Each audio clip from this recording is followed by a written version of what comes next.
एक महत्त्वाची बातमी आहे। चेंबूरच्या मैत्री पार्क जवळ बांधकाम व्यावसायिकावर गोळीबार झाला। नवी मुंबईमधील बांधकाम व्यावसायिक सदरुद्दीन खान यांच्यावर हा गोळीबार झाला। अज्ञातांनी सदरुद्दीन खान यांच्यावर 4 ते 5 गोळ्या झाडल्या। तर चेंबूर पोलिसांकडून मध्यरात्री गोळीबार झालेल्या ठिकाणी पंचनामा देखील करण्यात आला आहे। भायखळ्यामध्ये रस्त्यामध्ये नेते सुरक्षित नाही आहेत, त्या ठिकाणी अभिनेते रस्ते घराच्या बाहेर घरामध्ये सुरक्षित नाही आहेत। आपण बघितलं सैफ अली खानच्या घरामध्ये त्या ठिकाणी घुसून हल्ला करण्यात आला।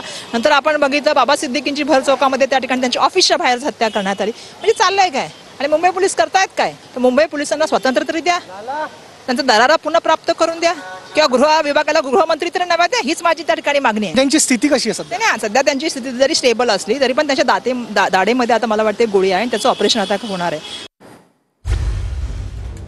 तर वर्षा गायकवाड जैन रुग्णालयामध्ये बांधकाम व्यावसायिकाच्या भेटीला देखील पोहोचल्या। त्यांनी त्यांच्या प्रकृतीची विचारपूस केली। चेंबूरच्या मैत्री पार्क जवळ एका बांधकाम व्यावसायिकावर हल्ला झालेला होता। या गोळीबारामध्ये सदरुद्दीन खान हे जखमी झालेले आहेत। सध्या त्यांच्यावर रुग्णालयामध्ये उपचार सुरू आहेत।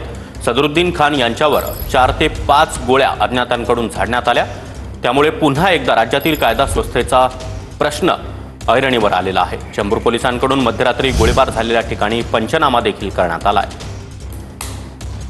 तर चेंबूरमध्ये बांधकाम व्यावसायिकावर गोळीबार झालेला आहे। नवी मुंबईमधील बांधकाम व्यावसायिक सदरुद्दीन खान यांच्यावर गोळीबार झाला आहे। रात्री 9:30च्या सुमारास अज्ञातांनी सदरुद्दीन खान यांच्यावर 4 ते 5 गोळ्या झाडल्या। प्राथमिक उपचारानंतर सदरुद्दीन खान यांना जैन रुग्णालयातून अपोलो रुग्णालयामध्ये हलवण्यात आलं।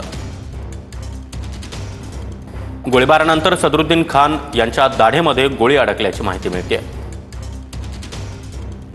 तर वर्षा गायकवाड जैन रुग्णालयामध्ये बांधकाम व्यावसायिक सदरुद्दीन खान यांच्या भेटीसाठी दाखल झाल्या। सदरुद्दीन खान यांची प्रकृती स्थिर असल्याची माहिती सध्या मिळते। चेंबूर पोलिसांकडून मध्यरात्रीच्या सुमारास गोळीबार झालेल्या ठिकाणी पंचनामा करण्यात आला। पोलिसांकडून रिक्रिएशन करत पुरावे गोळा करण्यात येत आहेत।